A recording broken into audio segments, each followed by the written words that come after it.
starting with myself a little bit. You don't know me so much, but looking in the upper right corner, there's the main companies I've been working with, Volvo, Sandvik, for the last 25 years. And then for the last 2-3 years, I've been mainly doing leadership, coaching, development, supporting teams and managers, but also athletes. And I brought some pictures in there, starting in the steel mill in Sandviken, going down to the lower corner with the Volvo wheel loaders, where I have most of my experience in the Volvo CE. But anyway, see. So looking into today, there's basically 3+1 areas. So that's the leadership agility, is engaging conversation.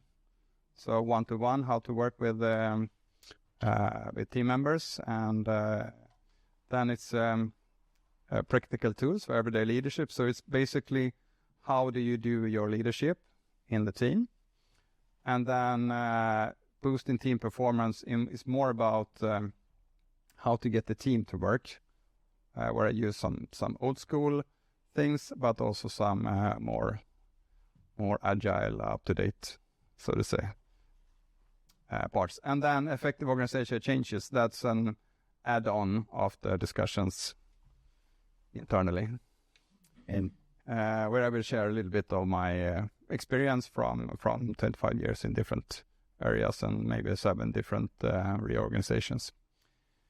I also like to say, when it comes to leadership, that it's a skill. It's not a gift. It's not a talent. We have our experience, our personality. I'm extrovert. I'm like to drive development, but that's me. Then the leadership is something that I have learned over years. I think I have one area that is helpful, which is that I very early on in sports were in high-performing teams. So I have a feeling and internally how it feels to be there, and I always want to come to that feeling with the groups I work with. Feel free if there's any questions, discussions. I will also have some questions for you, but there will also be possibilities at the end to have some additional questions.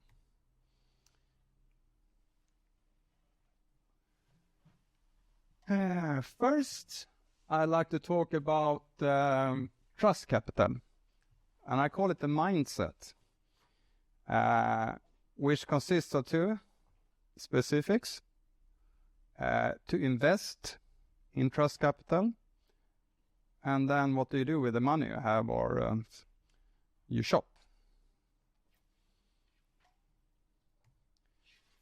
So how do I invest in trust capital? So if I'm working with a single person, maybe with a team, but I think mainly one-on-one, I like to see that if I invest in this person, in this team together, I will have something that I can shop with later.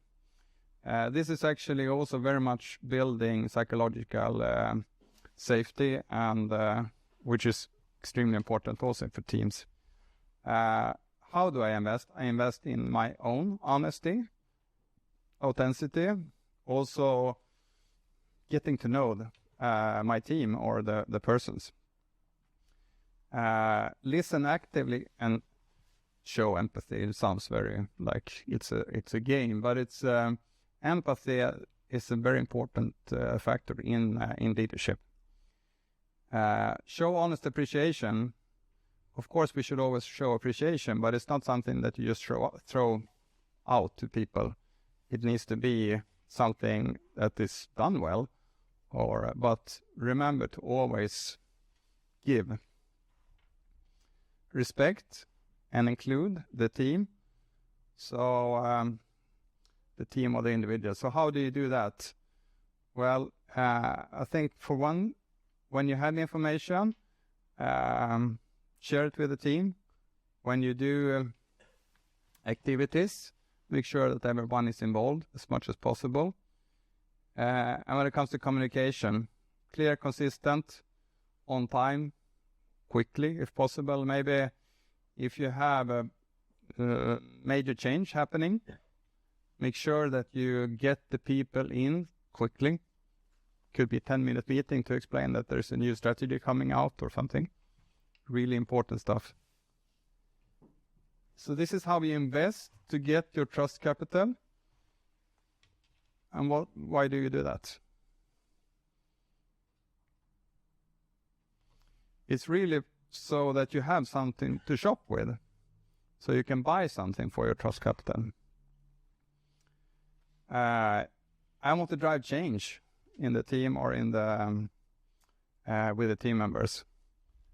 And to be able to do that effectively, I need to have some trust capital to buy their engagement in this. Also, when you come to crisis, something happens in the team, then I have some trust capital to use for that. And then when you come to tough decision, it could be, simple things like overtime, weekend working, travel to places on unsuitable timing or unsuitable places where then I have to ask people to see who can do this. But also when I myself do mistakes, I promise something in a meeting and my team will have to eat it up. Then it's good if I have some of my trust capital with me. And of course, to motivate the team to higher engagement. So I have them with me. If I give an example of this, it's typically when you're in the beginning of a new team, then you need to invest extra much in building trust.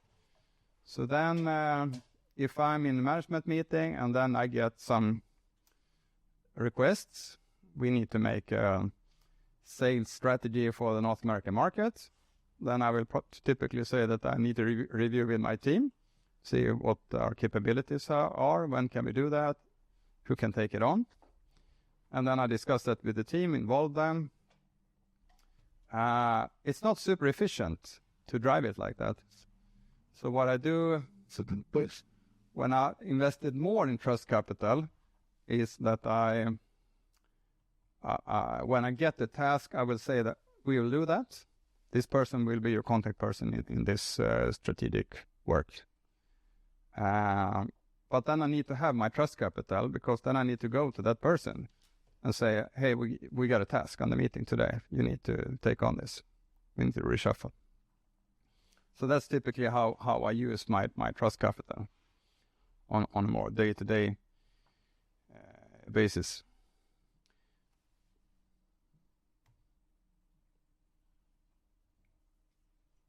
So that's trust capital is like a mindset that I use.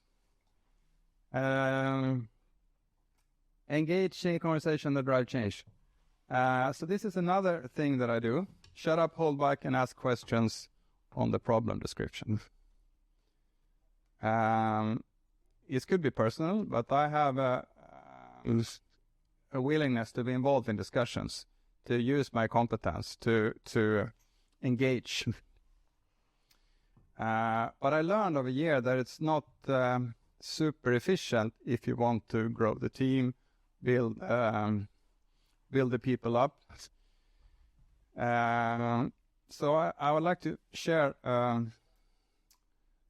typical discussion that I have. So I've been working with these wheel loaders for 20 years.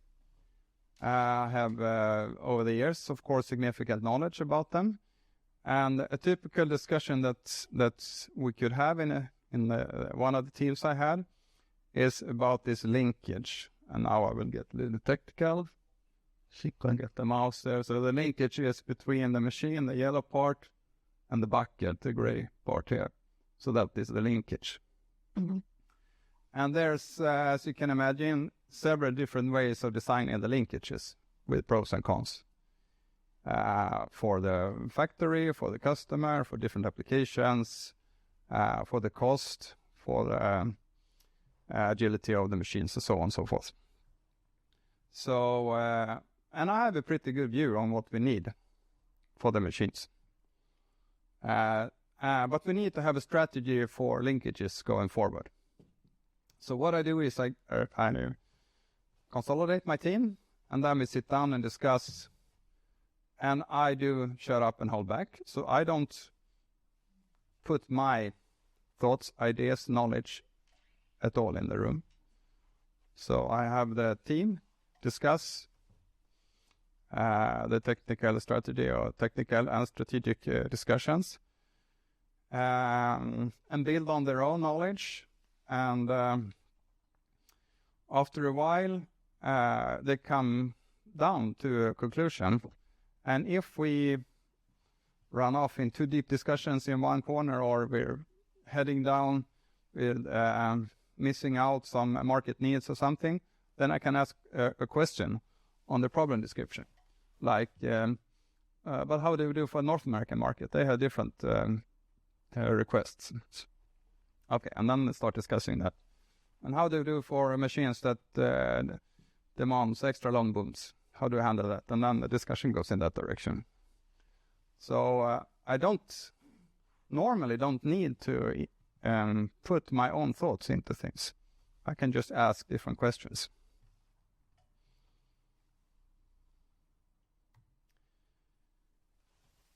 So I like you to have some beehives and discuss a little bit 2, 3, and 3 together.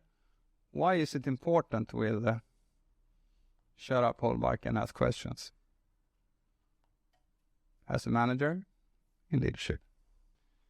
What I found out myself in this example that I had is that the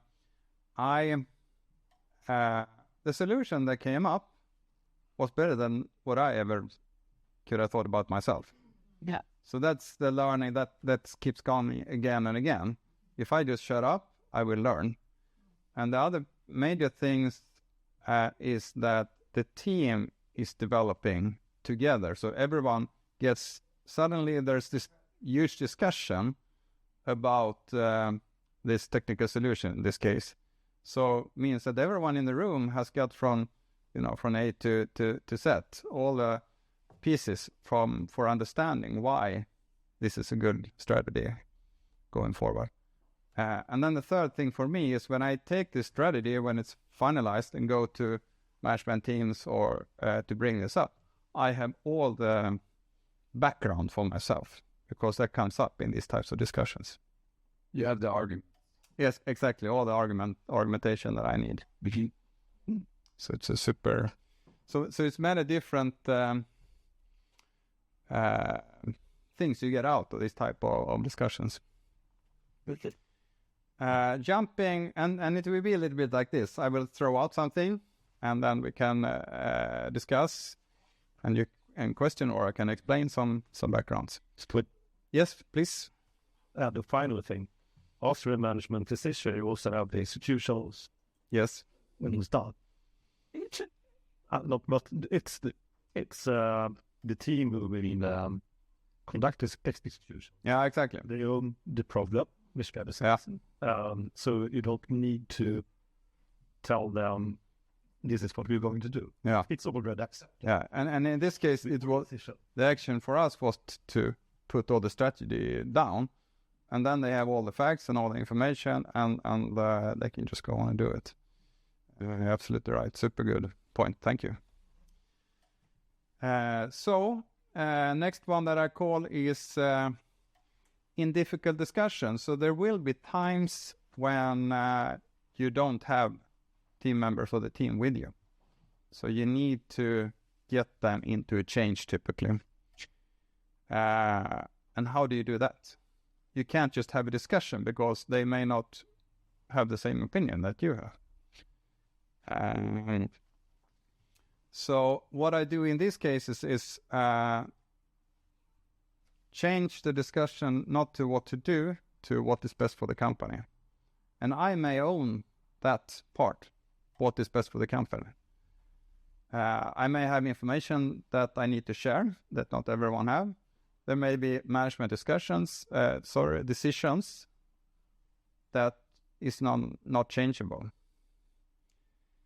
But at the same time, deliver this with empathy, because a lot of times it has to do with the reluctance to participate is very often coming from fear, internal fear. So I need to show empathy. I had an example with reorganization that was put on my team. So I was leaving and all the team members going to different teams. And one of them had to go where he didn't want to go. Let's call him Lars. And so I had to sit down with him and say that, yeah, I know this is not what you want, because I know what you want. But actually, for the company, we need this role. You are the only one suitable to carry that role. And I just wonder how you feel about it. So something in that area is from my experience, because you can't have the team with you all the time. You need to push sometimes into directions where you don't, maybe even I don't think is the right way to do it, but it's the company decision that I own to carry through. And I think the other important in this area is when I get something from another leadership, customers or something that we need to deliver on, then I need to remember what questions my team members will ask me about this. Because I need to ask those questions from the decision maker, from the customer, from supplier, whatever it is. So why are we in this situation? What has happened? Why is this important? What is possible to do? I need to ask all those questions. So when I come to my team members, I can answer their questions.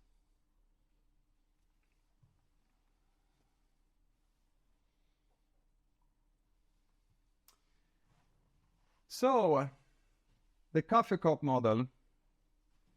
This is something different again.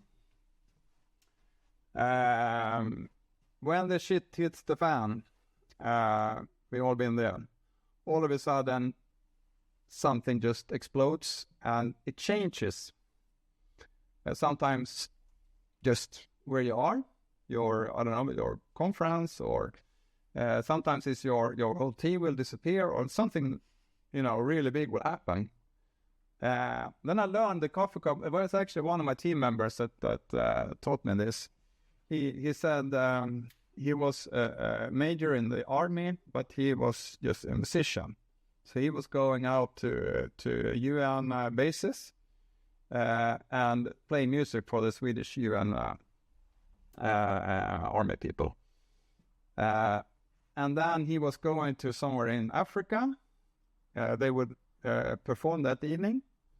It was a full minibus with people, and they were already mini jeeps or whatever. And they were going there out in the woods, in the jungle, and all of a sudden they go into a pothole, and the axle broke. So the jeep stopped. They just could not move. And I said, what did he do then? Yeah, we took a cup of coffee each, and then we sat down on a tree in the woods there and started to think about, okay, guys, what do we do now? And I thought this was really, and he said he's been using this afterwards, because it was so, they were so in a hurry, and they were all prepared for this concert they would have, and then all of a sudden they just realized it's impossible. No one knows we're here. There's not going to be anyone that can bring a truck here to get our stuff in, and it's just too much, and it's already just in time late. So we have time for a 10-minute coffee break or a 50-minute and discuss, so what do we do now? Can we solve the issue with the car that broke down? How do we get the information to where we need to go, and just figure out what to do now? And I think that was super smart, and I used it ever since. So whenever something happens, just sit down, take a step back, take a mental or a physical coffee cup, regroup your mind, and then come back with a new approach. Let's go into team performance. How to boost team performance. And this is very much basics, I'd like to say, in creating teams. It's the integrated model group development by Susan Whelan with get to know phase, forming, conflict phase with storming, norming, where we are a little bit agreeing on what to do, who's doing what, and then performing when we are all in sync, doing together when work is not an effort, it's just fun, and you take on new tasks and you cooperate with all your surroundings. And then you need to restart whenever you have a change. So that for me is basics that I need to redo. Then I also use this bottom model. It's actually interconnected with the top one. What's the mission? So why are we a team? That's the first question to ask. If actually you need to, maybe someone needs to tell you that. Why are we a team? I've been in 7, I think, different reorganizations getting new teams. So the first thing I need to do is understanding what do you expect from this team? What do you expect from what deliveries do we have?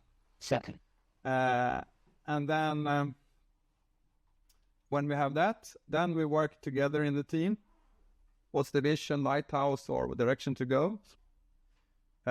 Roles and the structure is not part of the strategy model, but that's also part of the first steps we need to do. That's typically to get also through the forming, storming. You need to have that clarification and what to do and what to the level you need. And then creating the jump, present state, critical success, then the initial activities. Sometimes, especially when you work in big organizations, you need to always clarify that it's the activities that drives change. You can do so much here in vision and what's the present state and what do we need to do. And you can. There's organizations that only spend their time on that. Actually, until you do any activities, nothing happens. You change nothing. So that you need to get in that mood quickly.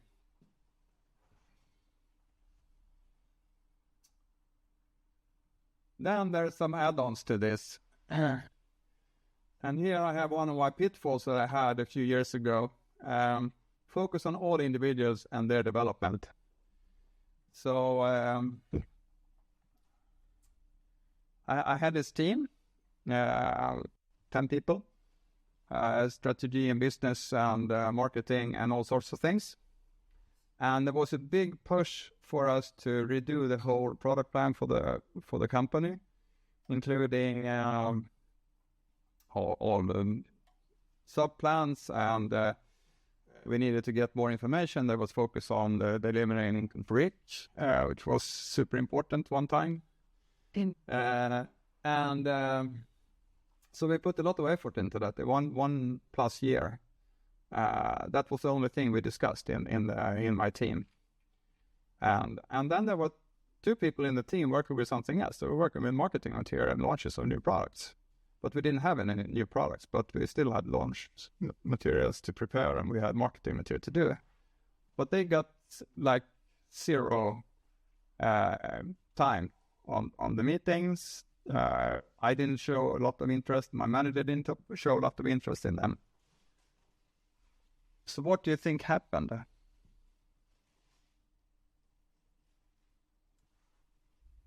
Why is this important? But I start with the first question. What do you think happened to these 2 people?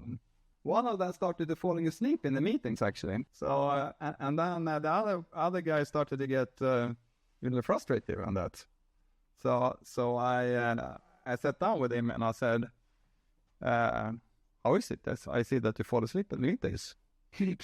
And then he said that, I don't sleep very well at night, so that's one problem. But But actually, you never talk about anything that, has to do with what I do. No. Yeah, that's right. And I don't, by the way, I don't even know what you do because, you take care of yourself and I'm not involved. So that was an eye-opener for me. And then also we came into a situation where we needed to get this new launch material, and we needed to get push for these new marketing strategies. So we really needed this team. And we added on 2 new people in that subgroup, so to say, with the marketing. But then I also learned that I need to make sure that everyone has something on the team meetings.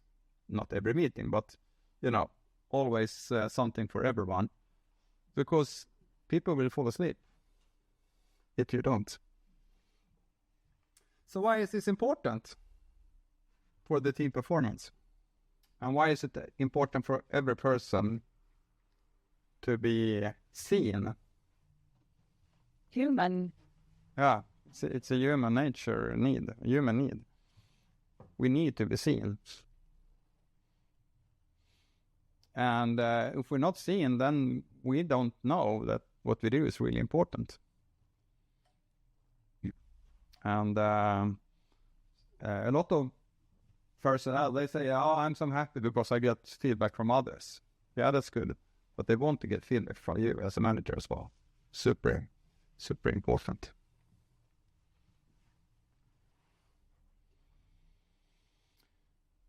And then when you get engagement from everyone in the team, so if you're in the meeting, everyone is involved, that means that everyone also contributes rather than falling asleep. All right, boost team performance. So it's difficult to see. She's actually doing like this. So it's like stand up for your team. Stand up for your team in the interest of the company and make the team your main priority. Some have said to me that I need to balance that a little bit, but I still think if we work like this, we will have a much better life in all our companies. So if you break this down, stand up for your team in the interest of the company. That means when I come to any decision forum, or if I come to another department and something is there's questions or the request regarding my team, I need to be the representative for my team. I stand up for my team. I need to ask questions, like I said earlier. I need to explain why this is important, how we... I may need to involve myself in things, in activities, making sure that we drive what is important for our team. And when I do that, I get engagement from the team because they know, they will notice this. It's very obvious when you have a manager that really cares about your team and stands up for it. And the bottom one, make the team your main priority, is very much connected to the other one. I actually have heard a lot in the later years that you need to have your home in the management team above you. I don't know if any one of you heard that. Make sure you have your home in the management. There's other words for this as well. Say if you have I have my team or my management team with my managers or my employees, and then I sit in my manager's management team, so one step above me. So the question for me is my focus on my management team, where I am the leader, or is my focus in my manager's management team, or another management team where I'm a team member? So where do I put my effort? Is it to deliver what is expected from above, or is it to make sure that I work with the team and the responsibilities we have to deliver? In theory, that should be the same. In reality, in larger companies, they are not. So was that clear? Thank you.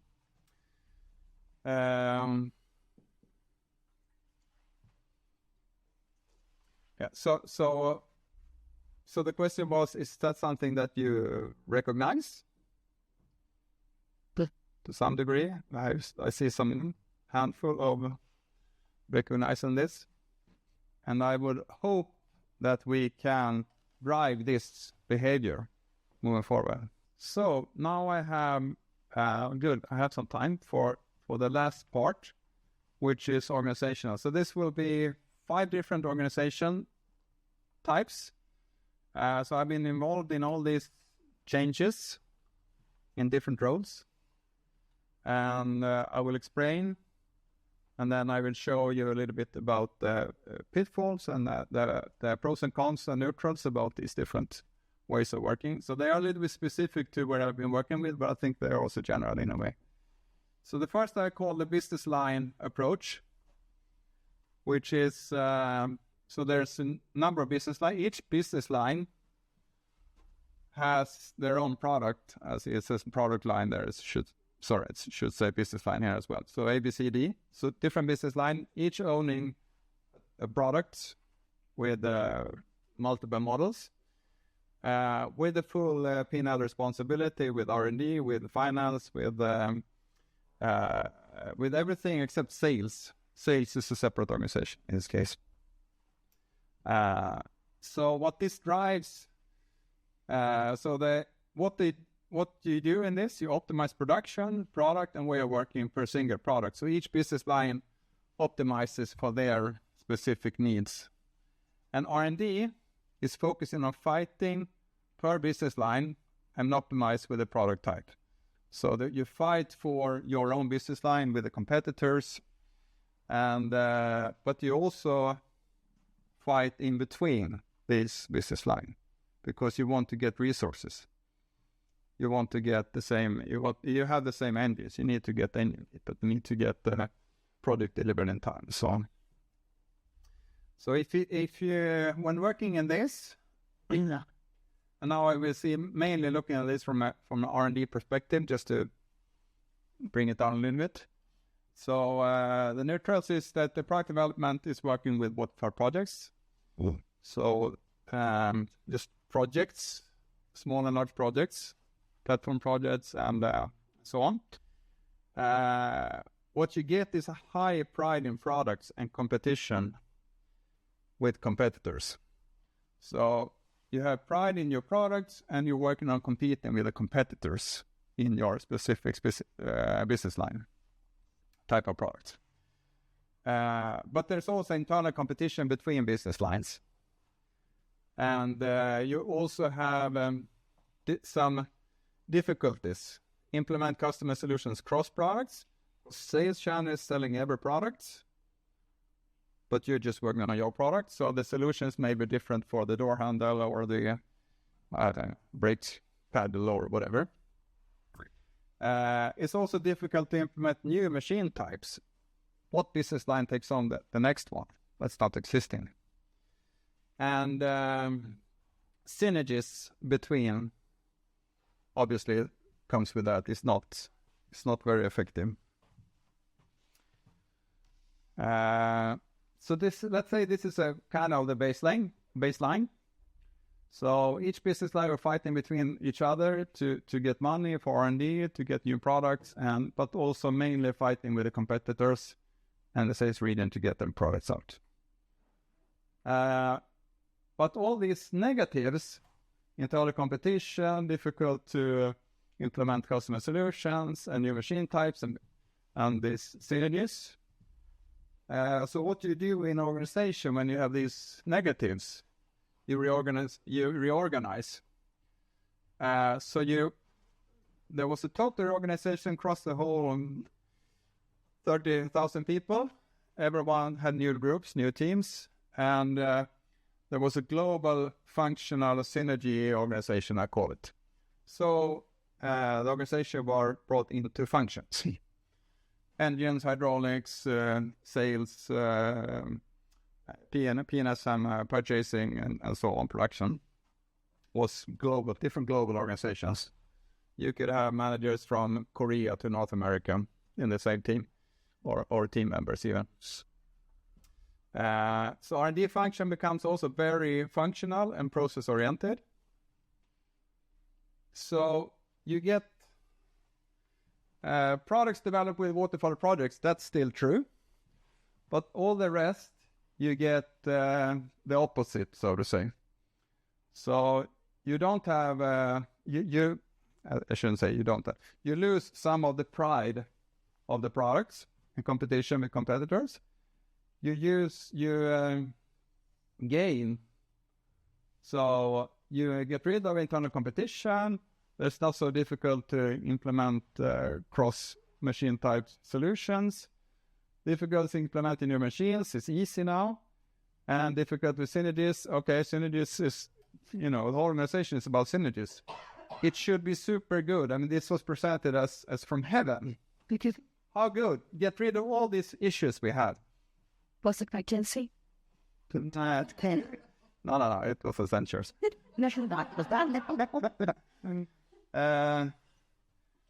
And also what happens is, with this function, moving into functions, then when it comes to R&D, platforms always wins over customer business benefits, because the synergies are so important. And how do you find synergies? Making platforms, making the same solutions.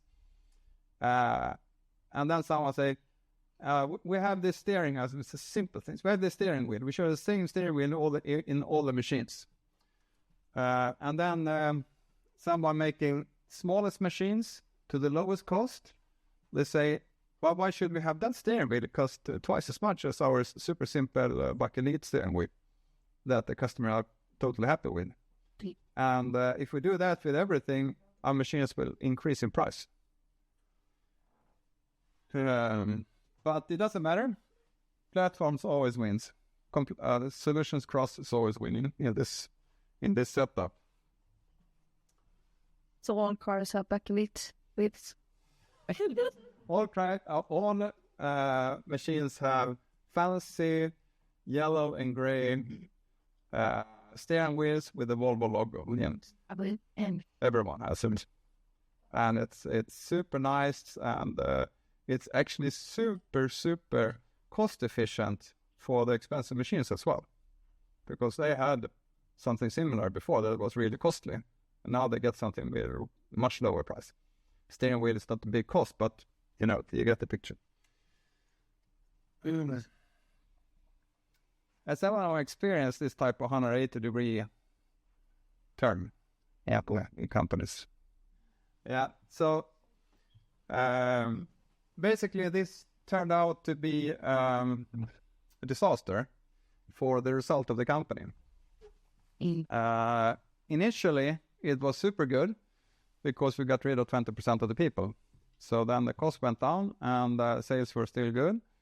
But then after a while, it did not work. Very good. A year, 2? I think we went on for like 3 to 4 years. Yeah. So 3 to 4 years is a typical cycle. If it's really bad, it's 1.5 to 2 years. If it's okay, it's 3 to 4 years. Normal, it's 3 to 4 year cycle. And if it's really good, then it's 5 to 6 year cycle before you actually have to change anyway. Because it takes so long before you see the results. Yeah, I think so. Yes. Yeah. The strange thing is when it's working good, you have to change as well, because you see, from the other, somewhere else, it's better.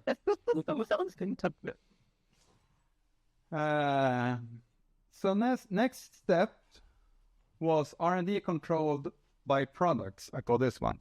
So still have a fairly functional organization, but you realize that you need to get this pride back, you need to get the competitiveness, you need to get the customer focus, you need to get the business focus back, because you lost that when you just functionalized everything. So that was done by saying that, okay, R&D, you will own each of the products with the different models, and you will drive the business from an R&D perspective. There was still a strong platform organization, but high focus on the products to solve this profitability issue that the company ran into. so what happens? Products still develop with waterfall projects. So that's still no change. Can still continue as is with the projects.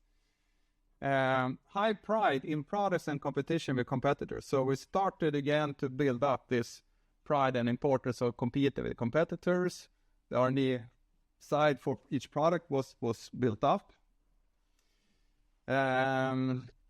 We started to get again this internal competition between products for R&D resources, because now R&D needs, I want the money, I want the resources for each product. But we got rid of some things.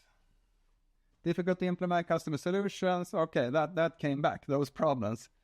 Cross machines, implementing new products, synergies, and platforms wins over customer business benefits, that got away. Because now R&D is owning per product the money, the majority of the money. So then it switched back to having focus on this. And there was an increased focus on profit. But how do you solve the profit issue if you're an R&D organization? You change the products. Lower the cost, increase productivity, increase the efficiency of the machines and the design and so on. And that takes time, like 2-3 years to get new products out. So this was a change, but it didn't affect the result in the first step very much. So there was another step taken. And new executive vice president came in, and he formed a business organization within the organization, bringing up a new organization, saying that, okay, we need to have business focus. It's not business lines, but it's a separate small business entity, reports directly to the EVP. They drive, so the business organizations drives their R&D planning and the budgets for the R&D. But it's also focused, so R&D teams will focus on delivering the plan, not owning the plan anymore. And business team focus on market needs and business and market focus per machine type. So business teams had the responsibility for R&D planning and funding, but also for following up the business, making sure that we make money on the products, making sure that we have marketing activities and all types of things that's needed. So here we got a lot of things. We got products still developed with waterfall products, so that's still a given. High pride in products and competition with competitors. Internal competition is still there, but it's less of it. I think for a reason that the business organization came in and balanced that out. And they also had more of a smaller team that could discuss this. R&D is like 1,500 people, and business organization was maybe 150 people. So it's much easier to get through with the discussions. Implementing customer solutions, less of that. Implementing new products is possible. Less of difficulties when it comes to synergies. But the bottom one is the major change that happened, increased focus on profit and marketing. So this new business team, working directly with the R&D team, they were delivering quick solutions to the market with the need. So they, instead of just making 3-year product for new products, they made smaller projects to implement small solutions that could meet the market needs. But it's also a lot of focus on following up what markets is profitable, what can we do there, what are we missing in the US, what's not needed in Europe on small machines, so on and so forth. And also pushing profitable products. So things that R&D never can do. So that's really the biggest change. This also extremely profitable time. What did I say? 6 years it lasted. But then we need to change. Aha. I think I jumped because there's a little bit of lack of time. So that was a question there. But so now we went into effective organizational changes. So agile methods with SAFe. There was a new executive vice president, and he realized that this business organization is actually not needed because R&D could take most of that on. And you could just have a smaller business organization that take care of the cross-product activities. And then they also say that we need to take on this new way of working, agile methods, and a new philosophy was implemented, so like a change in the culture. I think, I will come back to it. And there were some results from pilots that were fantastic. New products, soft solutions were developed, new electrified products were developed in agile teams.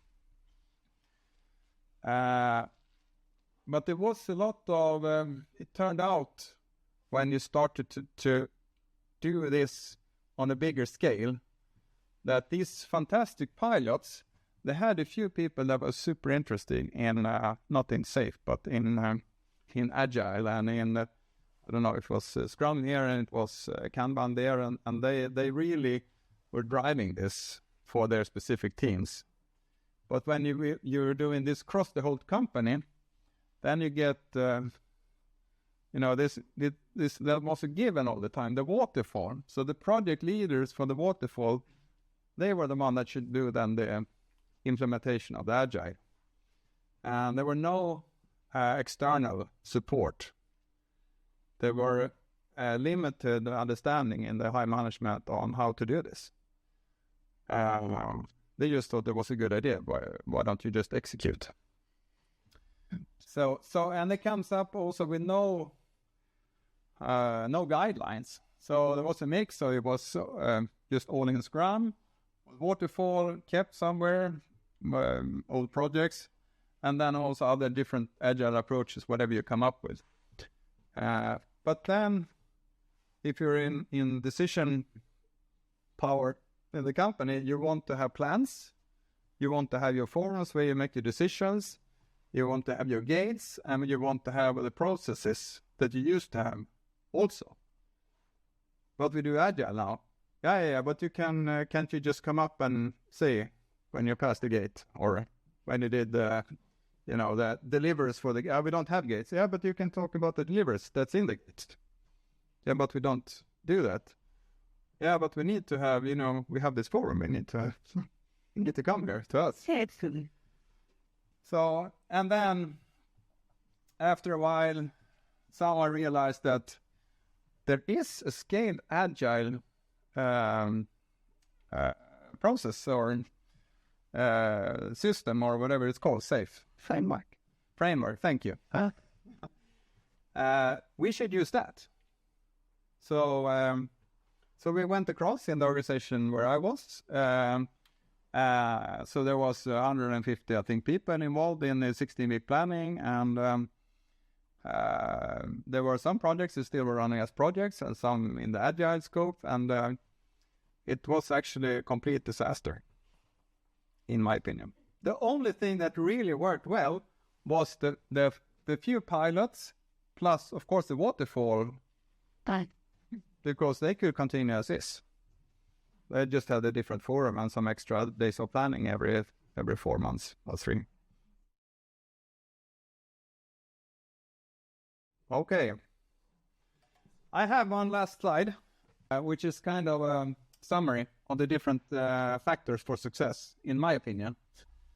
So it doesn't matter how you work, how you organize. Top one is always the most important. Focus on building high-performing teams throughout the organization. If you do that, you will actually succeed no matter how bad you set it up, in my opinion. Keep product pride high. Every time we decided to do something that took away the pride of the product that we delivered to the customer, then engagement went down. And over time, the result and the outcome. And then I think focus on cooperation over power struggle is extremely important, because when you come to the power struggle between different products, between business lines, between functions, between managements, that's where you can kill anything with that. So you need to really have focus on cooperation. Business and R&D, it's really important to have close connected, and also making sure that you have a business responsible for the products. It could be the ownership doesn't really matter so much how much you own when it comes to the business, but you need to be able to have some kind of impact, discussion, cooperation with other parts of the organization, with production, with the market, with the sales organization. And you can't, in my opinion, it has not been successful to give R&D full responsibility of what products to plan and implement. You need to have the business people involved, or you need to build the business competence in the R&D organization. Either way. You need to have support for agile implementation. What do you say, Mia? Then, maybe. That's my opinion. Yeah, it's for me a clear one. But also for management, typically you need to understand what we need to let go. You can't have everything you used to have and then implement new things, because it will just stall and create power struggle and take resources and so on and so forth. Limited platforms needed and less complexity. Yeah, I think you talked about that, me, on another when I was listening. Try to limit the platform needs of any company, because platforms are not end products, and they tend to just grow and grow and grow. And at some point you can have just platforms. I think it's a nice place to be. I don't do platform. Yeah, absolutely. I know. I own the platform. I mean, don't get me wrong. We need platforms, but it's easy to kill a company with just platforms. There is I mean, if you develop machines, then you typically need to develop a transmission. The transmission needs go through a test cycle of 2,000 hours. There is a need of some kind of waterfall, or there's a benefit of using waterfalls for parts of the development, for sure.